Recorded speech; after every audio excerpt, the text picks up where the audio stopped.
Everyone. My name is Allison, and I wanted to thank you all so much for joining us for tonight's cooking program. Before we get started, I wanted to remind you to keep checking our website for new virtual programs. If you enjoy these cooking demos, be sure to sign up for the one next week. It's on Tuesday, February 9th with Stephanie Paganini, and she will be demonstrating how to make biscotti in budoni, which is chocolate pudding. But tonight, I'm happy to introduce Charlie Denk, founder and owner of Stir Studio Kitchen. Charlie will be kicking off the library's Taste of Italy programming by demonstrating how to make risotto. We love for these cooking programs to be interactive, so if you have any questions for Charlie during the program, please send them in using the Q&A feature at the bottom of your screen, and I will relay the questions along to Charlie. Also, if you're looking for the recipe for tonight, it's included in the email that you received with the Zoom link, and I will go ahead and send that out again after the program too. So if Charlie is ready, we will go ahead and get started. Alrighty, I think I'm ready, folks. So I'm looking forward to the Q&A portion of the evening myself. But again, I'm Charlie. I am at Stir Studio Kitchen in Ohio City right now. We also have a studio in Chagrin Falls, which is a little bit closer to you Hudson folks. But yeah, we host cooking classes, kind of like what we're going to be doing tonight. So we're going to make some risotto. Where do we begin? So risotto gets a bad rap, and let me explain why. So everyone thinks risotto takes hours and hours and hours to make. It does take a while. Certainly doesn't take hours, but I kind of like it for that reason. Let me explain why. Because next time you have a dinner party or you're on a date, risotto is always a good option. Because if it does take a long time and you just want to focus on risotto and not talk to your family or friends or your date, great excuse to do that. You can just say, hey guys, I'm focused on the risotto, can't talk right now, see you later. But if you are enjoying your time with your loved ones or your significant other, it can be a good conversational piece. So you can bring them in, you can welcome them to your risotto show, and it can be a loving, romantic moment. I cook risotto on all my dates, still single. I don't know what that says about risotto, but I think it has more to do with my lack of just charm and good looks. Anyway, so let's do this. We're gonna make like a lemony herb Parmesan risotto. And I kind of like it because one, it's really versatile, it's really dynamic. You can use it alongside any protein or veg in a lot of dishes. And it's just really good, really, really good. Kind of simple, no crazy ingredients. So let's talk about the ingredients first. So we are using, I'm gonna try to stay in view a little bit. We're using arborio rice. And that's like really traditional sushi or risotto rice. It's short grain. It releases starch a little bit more readily than a long grain rice. And that's what we're looking for. We're looking for any sort of rice that releases starch really easily because the starch is what's going to make our risotto nice and creamy. We're not going to add a bunch of dairy or fat to it, just that starch. I've made it with a medium grain or long grain rice before. Just doesn't work as well. You could use sushi rice as well, which is a little bit harder to find, but who knows what you're doing in your house. You might have sushi rice laying around. So we're using arborio rice, not too tough to find. That's going to be obviously the main constituent. A little bit of olive oil, just to keep things greased up. Well, that actually plays a huge role in this, and we'll talk about that. It's kind of interesting. And then moving on to sort of our flavor components, I have a little lemon, rosemary, fresh rosemary, and it's kind of fun to use dehydrated spices in this too, or herbs, because we have so much moisture and heat going on that it kind of, if you use dehydrated herbs, it's almost like a more robust flavor. But fresh rosemary, a little dried thyme. Why is it dried instead of fresh? Because that's all I had laying around. Case in point, use what you got. Some garlic, a couple garlic cloves, and then Parmesan cheese. Really good, fresh grated Parmesan cheese. You want to use some good stuff here. I'm not a huge proponent of always using the fanciest ingredients or fanciest cheeses, but you want something here that's really going to melt well, and it's going to be such a strong flavor in this risotto that the last thing you want is using some junk Parmesan cheese, like that stuff that comes in the green canister. I don't even know who makes that, Kraft maybe. That's good for pretty much nothing. Maybe giving it to your dog, and then salt and pepper. So that's our flavor components. And I'll tell you what, while I talk about the next, I'm gonna get some of that going. So here's our setup. and I'm assuming you can see all this, we have a pot of just boiling water, boiling, simmering, really hot water. Just plain, no salt, no nothing in it yet. We're gonna sort of put all of our flavor components into the water itself. And then we're gonna ladle a little bit of water at a time, incorporate a little water at a time into the rice in a separate vessel. And it's gonna cook slowly and evenly. And all the flavor that's in the water is gonna get through the entire rice, through and through. If you were to add some of this flavor components just to the rice at the very end, sure, it would still taste good, but the individual grains of rice wouldn't be seasoned all throughout. It would kind of just be mixed in. Charlie? Yeah. We've got a question already. Hit me. All right. Well, 2 questions, I guess. We have questions asking if you can use basmati rice or carneroli rice for this. I'm sorry if I'm pronouncing that wrong. So you can use any rice. It's just not going to be quite as creamy and starchy and good as an arborio or sushi rice would be. But really, risotto is not referring to any particular kind of rice. It's more referring to the technique of this constant stirring and adding water incrementally. So go ahead, use whatever rice you want, but just know that if you really want to nail it, if you're trying to impress people, arborio or sushi is the way to go. But there's never just one ingredient. Use whatever rice you want. Okay, so I got my heat going. I'm going to add some of this flavor magic to the water itself. And it's going to color the water a little bit. I don't mind. I don't mind if the water's a little bit greenish, has a hue to it. I think that's kind of fun.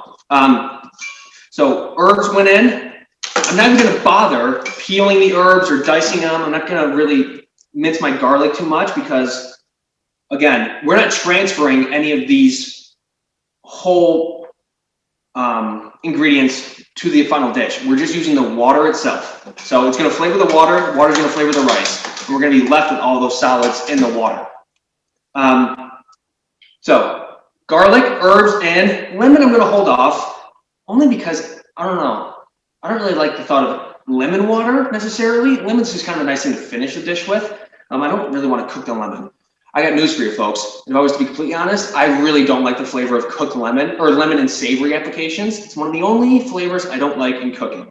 Raw broccoli, lemon and savory applications, and that's pretty much it. I don't know what that says about me as an individual, but that's for you to decide. So our water's already starting to turn a little bit of a cool color. I'll show you that in a second, but that's simmering away.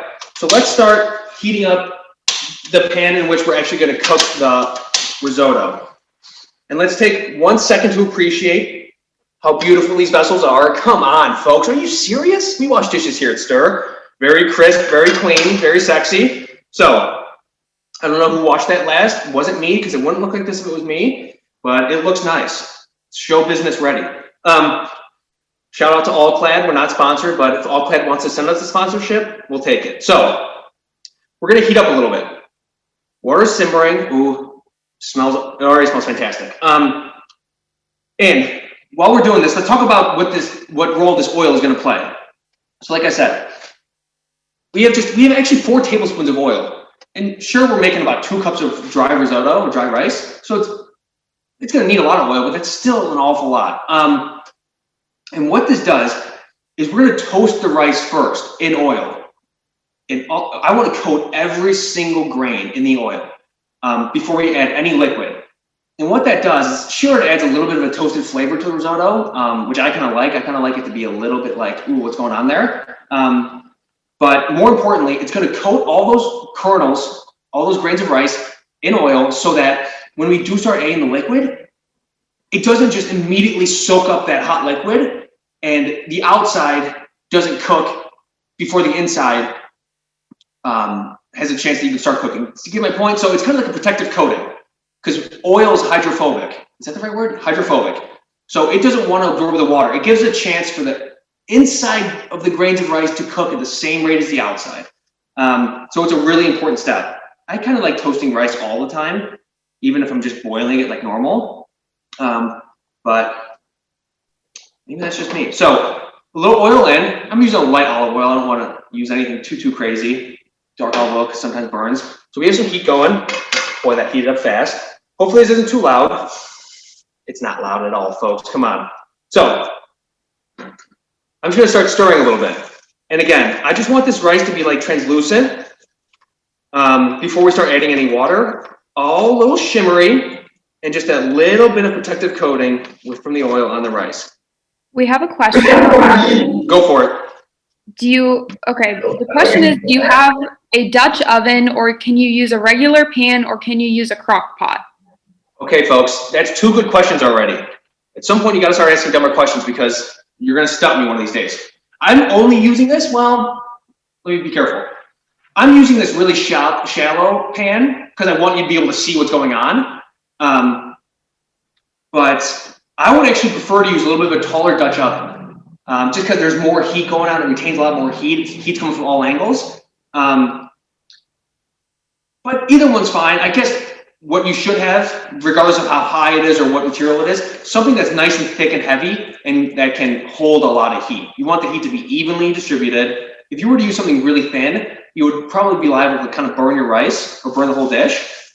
So I like something that's heavy, evenly distributes the heat,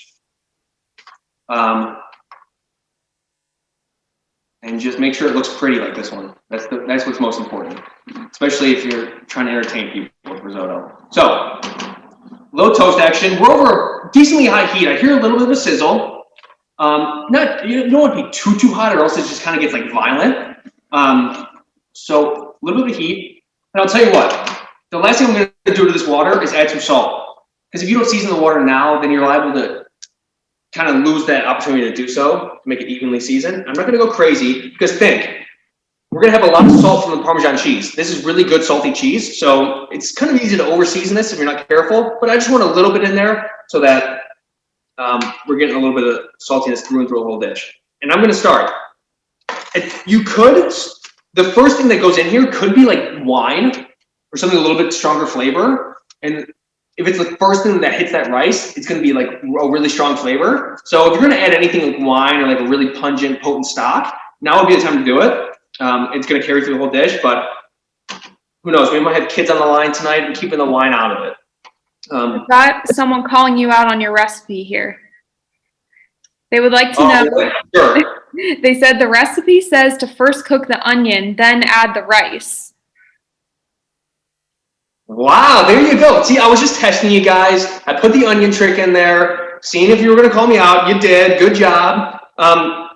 In all seriousness, you could dice up some rice and add it right before this rice, or dice up an onion and add it right before this rice, and that would be great. I just kind of wanted to keep it simple, keep it streamlined. Woo, a little warm. So I'm going to start with 3 good ladles of this stock.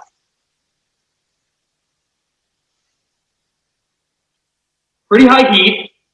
I'm going to back it off a little bit because we're going to have some time to cook this. We don't need all this heat in here. And just like that, that first little batch of water is already evaporated or absorbed. So, and from here on out, we're going to keep adding water, keep stirring, such that we always want just a little bit of moisture in that pan, but we don't want it totally swimming, and we don't want it totally dry. So I usually add a couple ladles at a time. And you don't have to go crazy with the stirring, especially if you're in the middle of a conversation with someone and you can't totally focus, but just keep agitating it a little bit. We have a couple about the herbs that you use. Yeah. So someone asked, can you use rosemary, the rosemary leaves you buy at Giant Eagle, not the sprigs? Sure. Yeah, and because we're using so much heat and moisture, I'm not really too concerned with necessarily using fresh rosemary or fresh herbs. Kind of whatever you got, and just treating it right is going to sort of compensate for not having to be totally fresh. Let me see what's going on here. And along those same lines, how much dried thyme should they use? It's really hard to overuse herbs in this. I mean, you can put a ton in. For every, I don't know, couple cups of water, I might add a tablespoon of dried herbs or herbs. But it's hard. It's really hard to use too much. And at the end of the day, if you have a question about it, just taste your water before you start adding it. And if your water tastes good, then that probably means the final dish is going to taste good. I'm on my feet now because it's getting a little intense in here. All right, this is happening. This is good. Oh, and a little bit of foreshadowing. Here's what's about to happen. We're going to keep cooking this. It's going to be great. We're going to keep chit-chatting, getting to know each other. I might start perspirating a little bit from the forehead. That's fine. But what's going to happen is this is a lot of rice.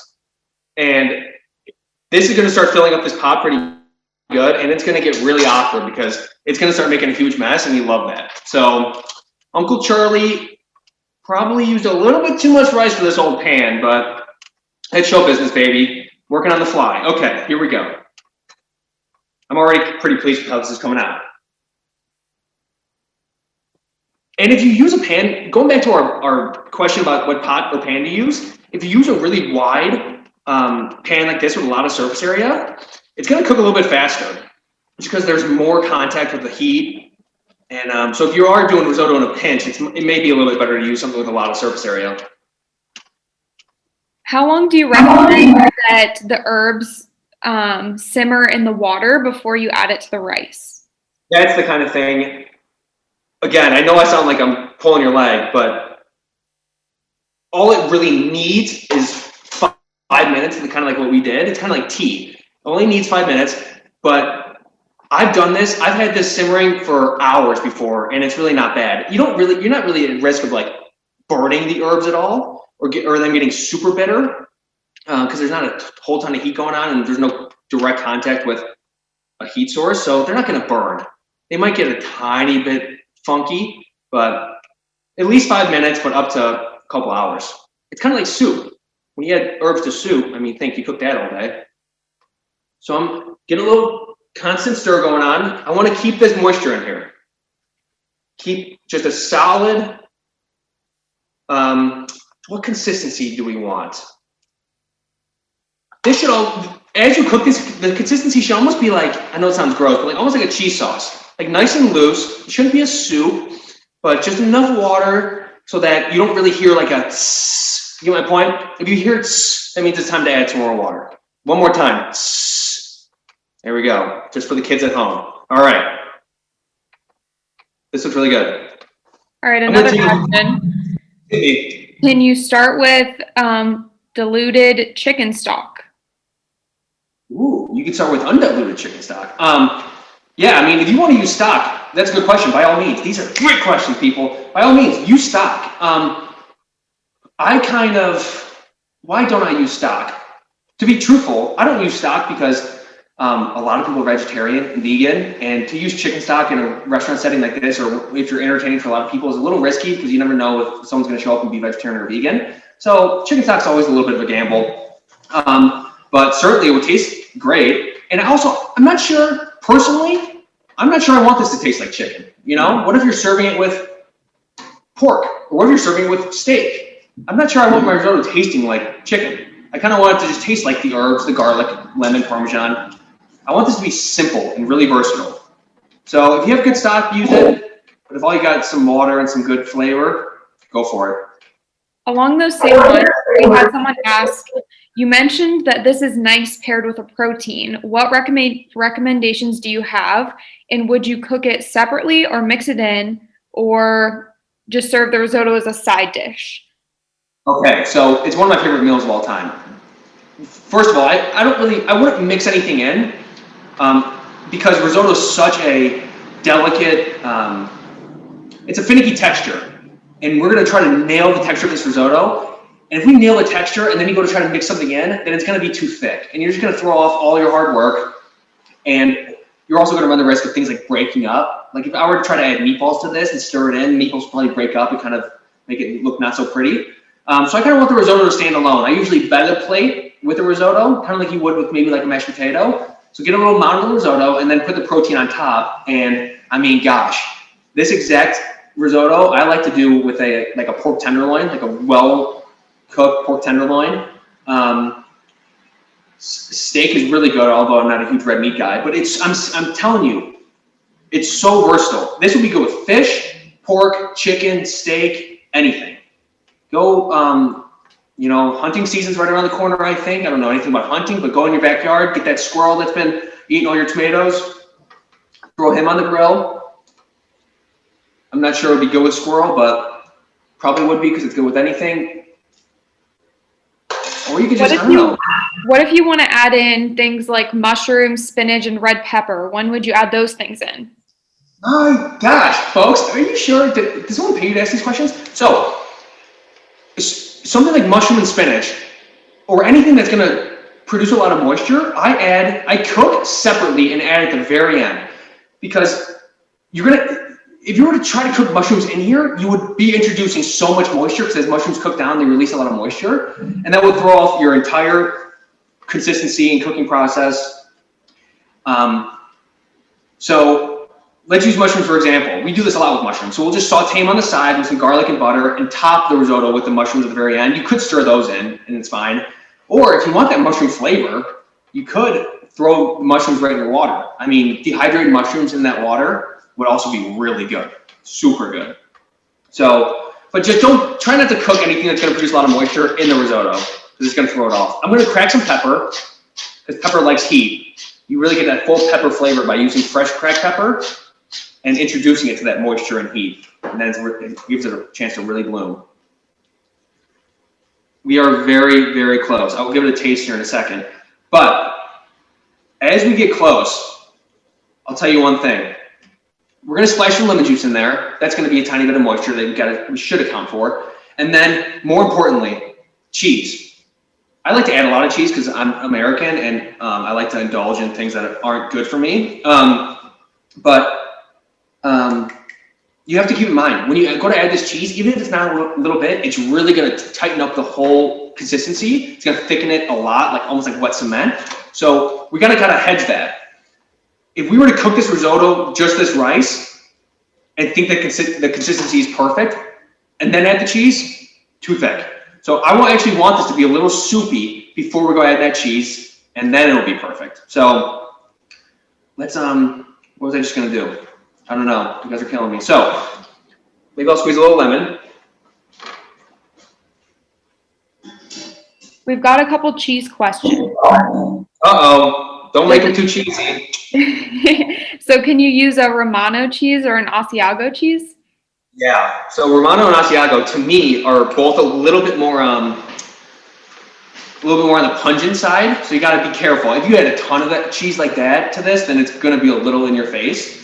So I like to use something a little bit more mild, but I mean any cheese you like, especially firm cheeses. I'm not sure I would go adding like a brie to this, or like a goat cheese, but something a little firm, not too crazy pungent, and something halfway decent. Again, I'm not a total snob about using really fancy cheeses, but this is one where you want to use some good stuff. This looks great. I'm gonna give it one little taste with the cutest little tasting spoons ever. There we go. People steal them from us all the time. We like that. Still a little crunchy. So that's good though. It tastes really good. It's not quite salty enough, but again, I'm not gonna add any salt because we're gonna get a lot from the Parmesan. So I'm gonna get a little towel because I'm making a mess. Speaking of salt, they want to know, should we always use kosher salt in this recipe? Gosh, I mean, I'm gonna give you the obnoxious cook's answer. You should probably always use kosher salt in general. But here's kind of a backwards answer to that question. I don't change the type of salt I'm using based on a recipe. I like to get used to one kind of salt and know how salty it is, and then I can use it in any recipe accordingly. So I would suggest using whatever you're accustomed to and comfortable with, and just taste as you go. I'm not certain that, I'm not a huge believer that there's only one kind of salt, but like a Diamond and Crystal kosher salt is kind of like the standard. And that's just what a lot of cooks are accustomed to. So just use whatever you're accustomed to.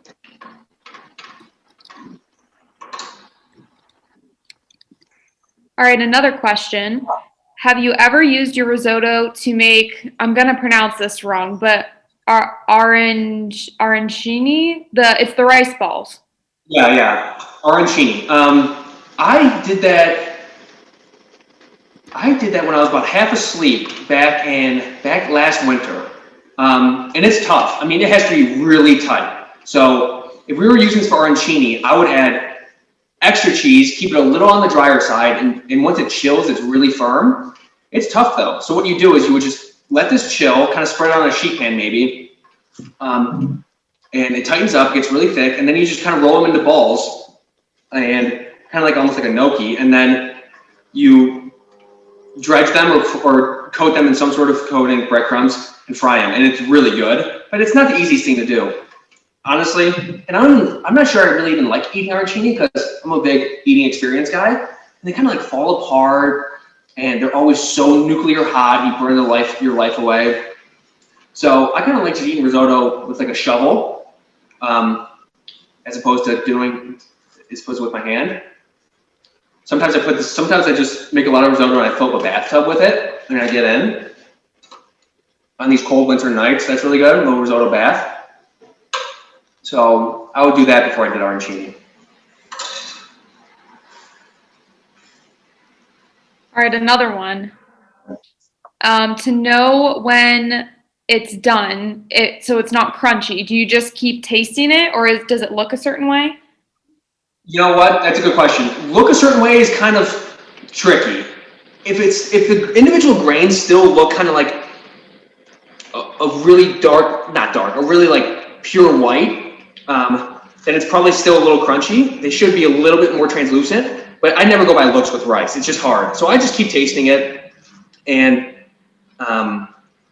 keep tasting. And then once you know you're getting close, that's when you should start thinking about your consistency. So don't go by consistency. Don't go by looks. Go by just tasting the little grains of rice. And then before we finish the dish, we can play with our consistency a little bit. Speaking of which, oh man, one, that's really good. Two were really close. That lemon made a big difference. In fact, I'm gonna add a little bit more. So you play as you go. Make it a mess.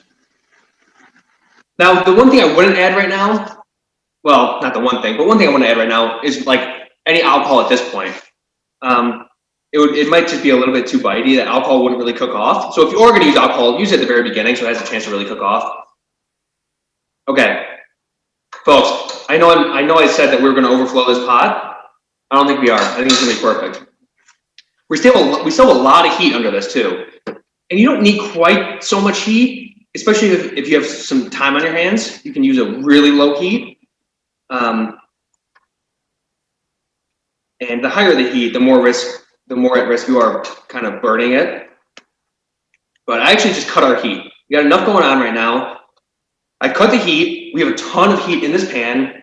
Our water's still kind of simmering, so we're gonna get some more heat from there if we add any more. But I also kind of like to add cheese when it's off the heat. If you introduce cheese, especially kind of lower quality cheese, which it isn't, but especially lower quality cheese, if you introduce cheese into a dish when it's really high heat, you're liable to kind of split the cheese. So it'll get greasy and kind of like stringy. I like to add cheese when we're off the heat. There's still a lot of heat in here, but when we're off the heat, and just let it slowly melt. Not too much stirring with the cheese. Not too much heat. And I'll show you that process. So what I'm doing, I'm gonna add just a tiny bit more water, because even though right now, this seems to me like a pretty darn good consistency, again, we're gonna add this cheese. And it would go from a perfect consistency to way too thick. So I'm gonna hedge our bets a little bit. Get a little bit more love in there. There we go. It's an awful lot. We have an interesting comment. Okay, they say, I remember seeing a recipe for risotto using tea as the liquid. I think it was Darjeeling. Are you familiar with this? That's that's literally what we're doing right now. We're making an herb tea, basically. So in concept, that sounds exactly great, but you're asking the wrong guy. I don't like tea. I think that would taste awfully weird. It would taste like tea. Whatever you add to, whatever your water tastes like, the dish is gonna taste like.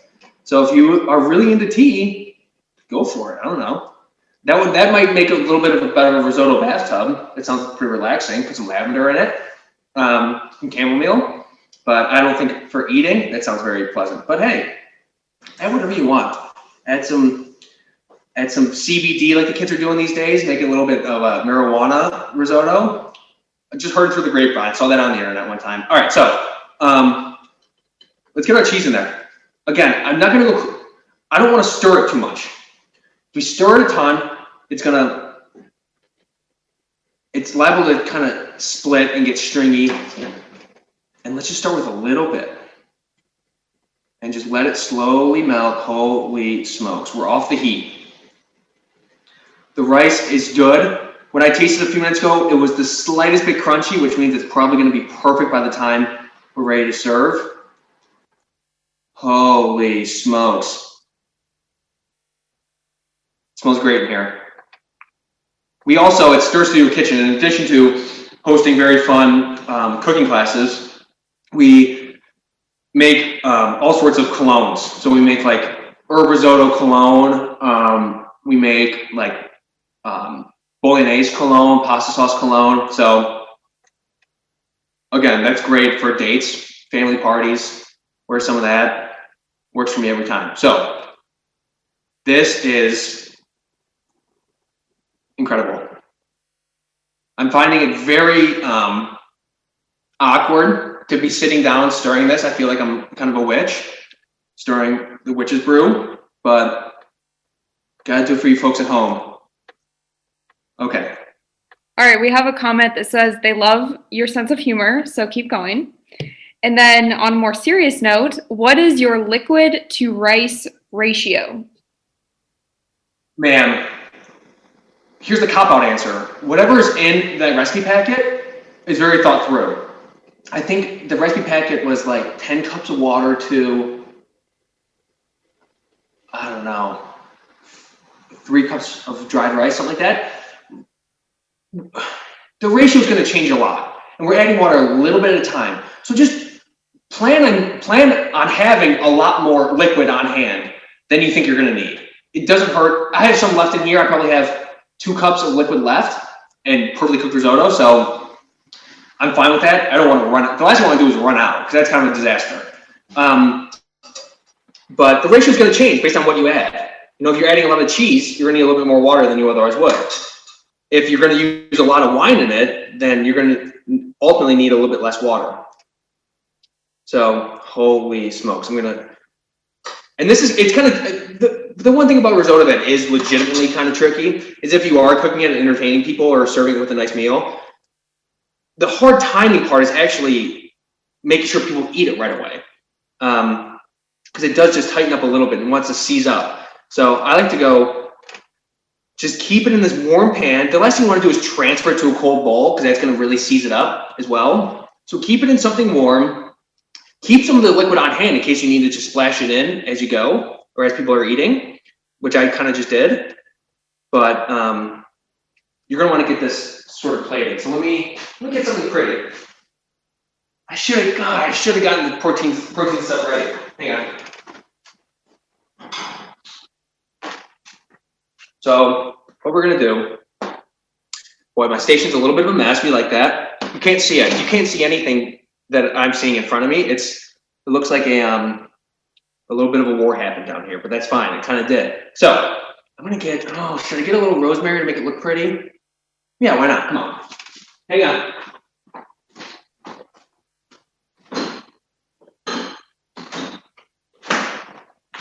And by the way, thanks for the comment about my sense of humor, but you have to understand, I'm just sitting here like a psychopath telling jokes and I don't hear any laughter. So it's a very odd experience. I thrive on laughter, so I'm just going to pretend that I'm hearing. I should have a laugh track in here.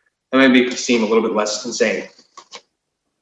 So I'm going to get, so it's a little, see, it wants to tighten a little bit. Got to get this presentation down, folks. A little bit of water. Oh, a little bit of water. Come on, Charlie. Pressure's on. Don't screw it up now. Splashing everywhere, making a mess. You can't see it at home. That's good. Standard definition cameras only here. I'm going to use my ladle. Use that same ladle. Why not? Come on. Still a little tight, but we don't mind, right? Probably from that cheese. I mean, you get that in front of you, put a little protein on that, or just dunk your face in it. That's ready for show business. Maybe a little bit of more of that cheese on top for the kids at home. Okay. Don't tell the cardiologist about it because there's already about 2 pounds of cheese in it. A little bit of rosemary. Can't really see what's going on here, but that's fine. It kind of needs some, in all seriousness, it needs some sort of garnish. It also just kind of like a white pile on your plate. So that's why it works so well as a bedding dish. So to bed your plate with it and put something on top of it, because when it sits alone, it kind of looks bland and weird. That's a lot of herbs. That's fine. I don't know if you're going to be able to see that, but holy, come on, people. Bring that to your next dinner party. Bring it to a baptism. Bring it to your kids' swimming lessons. Put it in a bathtub. Don't give it to your dog. Don't waste it on your dog. You can do anything with it, though. Just don't give it to your dog. Seriously, it's great. I'm not going to eat in front of you because I feel weird. I don't like when people do that on cooking shows. And they all eat like pigs, and I kind of do too, so I'm not going to do it in front of you. I'm going to make sure my heat's off so that we don't blow up. All right, that's kind of my demonstration. Any cues? We've got comments that they are laughing. It looks fabulous, and the dish is, quote, pretty just like you.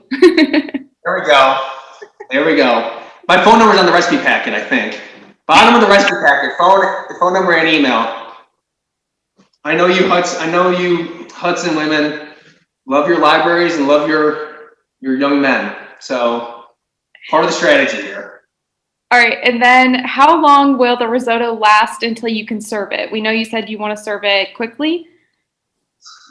Yeah, I mean, in terms of how long it'll last, that's why it's good to have a little bit, keep it in something warm and have a little liquid on hand. Because honestly, if you were to just kind of serve this and not have any resources, you're only going to get 10 minutes out of it, if that, before it really starts getting tight and kind of gummy and weird. So just keep it in something warm, have a little water on hand, or just give your guests a ton of wine and just get them all drunk so they don't even notice the consistency of your risotto. That's always a good trick too. When in doubt, just get people drunk if you think your cooking's kind of screwed up, but try to go fast. Try to get it on a plate in someone's stomach in 10 minutes.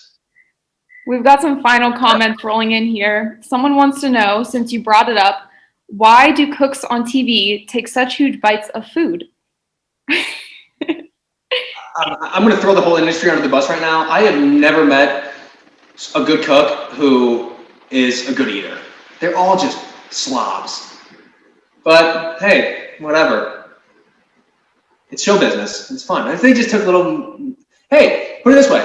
If they took little polite bites, we wouldn't be talking about it right now. So it's good marketing. Eat like a pig, get the eyeballs. All right, if you have any final questions for Charlie, make sure you put them in the Q&A so we can ask.